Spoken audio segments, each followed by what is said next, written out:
Janasena party అధ్యక్షుడు ఉప ముఖ్యమంత్రి పవన్ కళ్యాణ్ కు ఇటీవల నిర్వహించిన శస్త్రచికిత్స విజయవంతంగా పూర్తవడంతో ఆయన త్వరగా కోలుకోవాలని కోరుతూ పలు ప్రాంతాలలో ప్రత్యేక పూజలు కొనసాగుతున్నాయి. ఈ నేపథ్యంలో కౌడ చైర్మన్ తలాటం సత్య ఆధ్వర్యంలో శ్రీ నూకాలమ్మ వారి దేవస్థానంలో లలిత పారాయణం, విష్ణు పారాయణం, హనుమాన్ చాలీసా నిర్వహించి పవన్ కళ్యాణ్ సంపూర్ణ ఆరోగ్యంతో కోలుకోవాలని ప్రత్యేక ప్రార్థనలు చేశారు.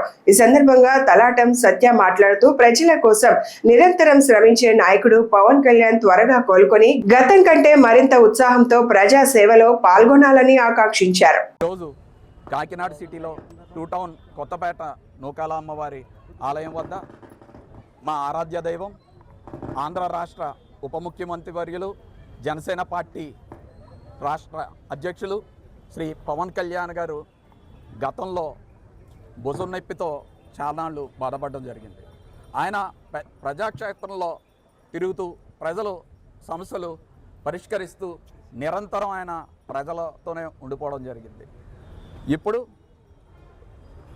మొన్న ముంబై వెళ్ళి ఆయన శస్త్రచికిత్స చేయించుకోవడం జరిగింది.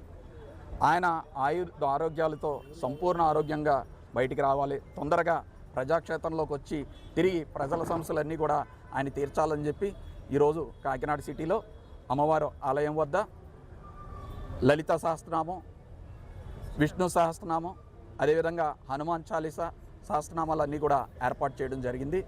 దీనికి మన కృష్ణ పరివార్ సేవా సమితి వారు చాలా ప్రోత్సహించారు. ముందుకు వచ్చి వాళ్ళందరి ఆధ్వర్యంలో కూడా ఈరోజు ఈ కార్యక్రమం చేయడం జరుగుతుంది. పవన్ కళ్యాణ్ గారు ఒక వ్యక్తి కాదు, శక్తి. ప్రజల అవసరాల కోసం పుట్టినవారే పవన్ కళ్యాణ్ గారు. ఆయన తొందరగా సంపూర్ణ ఆరోగ్యంతో బయటికి రావాలని చెప్పి మనస్ఫూర్తిగా కోరుకుంటున్నాను.